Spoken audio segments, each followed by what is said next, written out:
अधिक मास के महीने में जैसे पहले दिन का अधिक मास होता है, ऐसे 5वां दिन का जो अधिक मास होता है पंचमी तिथि का। पंचमी तिथि का अधिक मास शास्त्र कहता है कि जिसके घर में संपदा की कमी हो, ऐसा आ ही नहीं रहा हो, सब पर उलझ गया हो, बहुत टेंशन चल रहा हो, 3 साल में एक बार अधिक मास आता है। अधिक मास की पंचमी तिथि के दिन गन्ने का रस जानते हैं, ईख का रस, गन्ने का रस तुलसी जी के क्यारे में हाथ में लेकर 7 बार अपना नाम और गोत्र बोलकर छोड़ दो, जिंदगी में 3 साल में तो करोड़पति बनकर बैठ जाओगे। अभी लक्ष्मी की कमी नहीं आ सकती। अगला अधिक मास आएगा तो तुम तैयारी में बैठे रहोगे कि फिर पंचमी तिथि आए, फिर मैं गन्ने का रस दूं। अधिक मास के सिवा नहीं कर सकते, केवल अधिक मास। पंचमी कौन सी तिथि? पंचमी, चाहे वो शुक्ल पक्ष की हो, चाहे वो कृष्ण पक्ष की। श्रावण महीने की पंचमी के दिन शंकर भगवान पर जिस परिवार के व्यक्ति का कांवड़ जल हमने बताया है आपको, जरूरी नहीं है कि डंडा बांधकर 2 कावड़ के जल के लोटे लेकर जाओ, आप अपने हाथ में भी 2 पात्र लेकर जा सकते हैं।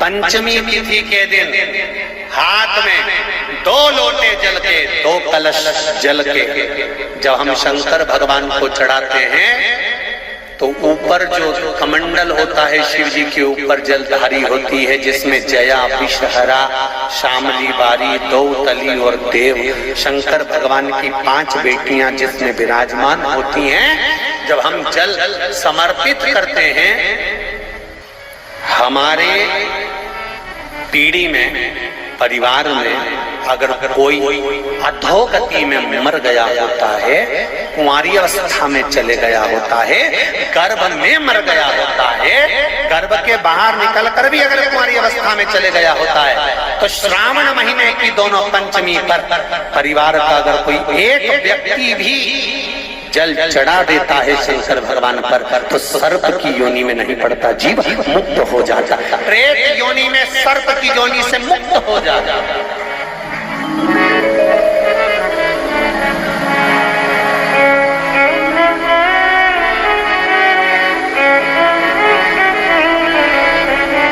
महाराज,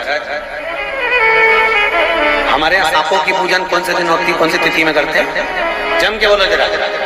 नाग पंचमी। नाग पंचमी का मतलब क्या है? सांपों की पूजन करो। नाग पंचमी का मतलब होता है शंकर जी के मंदिर में जाकर 1 लोटा जल समर्पित कर दो। उसका कारण क्या है कि हमारे परिवार में, हमारे कुटुंब में कोई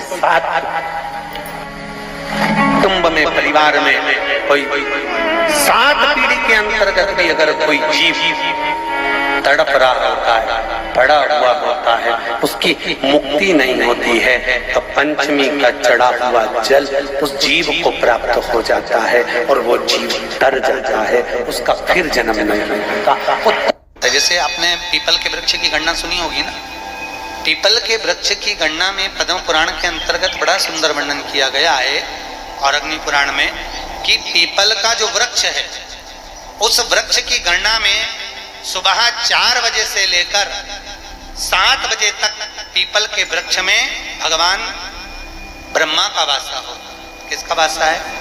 ब्रह्मा जी। 7 बजे से लेकर पीपल के वृक्ष में 10 बजे तक पीपल के वृक्ष में भगवान विष्णु का वासा होता है। किसका वासा है? भगवान विष्णु का। 10 बजे से लेकर 11:30 बजे तक पीपल के वृक्ष में पितरों का वास प्रारंभ होता है। पितर जानते हो ना? पितर जानते हो ना सब लोग? पितरों का वास 11:30 बजे तक। इसलिए हमारे शास्त्र विधान में कहा गया, श्राद्ध पक्ष में अगर ब्राह्मणों को भोजन कराना है, श्राद्ध पक्ष में अगर ब्राह्मण जिमाना है, तो 11:30 बजे तक घर में ब्राह्मण जिम लेना चाहिए। 11:30 के बाद में पितरों का वास्ता समाप्त हो जाता है, पितर लोग के दरवाजे बंद कर दिए जाते हैं। तो 11:30 बजे तक पितर लोग के दरवाजे खुलते हैं, तो 11:30 बजे तक पितरों का वासा। 11:30 के बाद में पीपल के वृक्ष में आहूतों का वासा होता है। आहूत जानते हो? जो बच्चे गर्भ में शांत हो जाते हैं, 6 महीने के बाद शांत हो जाते हैं और कुंवारी अवस्था में मर जाते हैं, उनको आहूत कहा जाता है, आहूतों का वासा। फिर पीपल के वृक्ष में वासुकों का वासा चालू हो जाता है। ये अग्नि पुराण का संवाद है। वासुकों का वासा के बाद में शाम को 4 बजे से 7 बजे तक पीपल के वृक्ष में भगवान शंकर का वासा चालू हो जाता है। 7 बजे के बाद में पीपल के वृक्ष में रात्रि को 8 बजे से 9:30 बजे तक पीपल के वृक्ष में कुबेर का वासा होता है। इसलिए दीपावली के दिन रात्रि को 9 बजे जो पीपल के पेड़ के नीचे घी का और एक तेल का दिया लगा देता है, उसके यहाँ कभी संपदा की कमी नहीं होती। तो 9:30 बजे तक पीपल के पेड़ में कुबेर का वासा, ऐसे वासों का क्रम कहा गया है। तो हमारे यहाँ कहते हैं पीपल के पेड़ की परिक्रमा करना है तो कब करिए? सुबह के क्रम में कर लो, ब्रह्म मुहूर्त में कर लो, 4 बजे, 5 बजे, 6 बजे, 7 बजे, 8 बजे, 9 बजे, 10 बजे तक पीपल के वृक्ष की परिक्रमा हो जाना चाहिए। तो पीपल के पेड़ की परिक्रमा न रात को होती है न दोपहर में होती,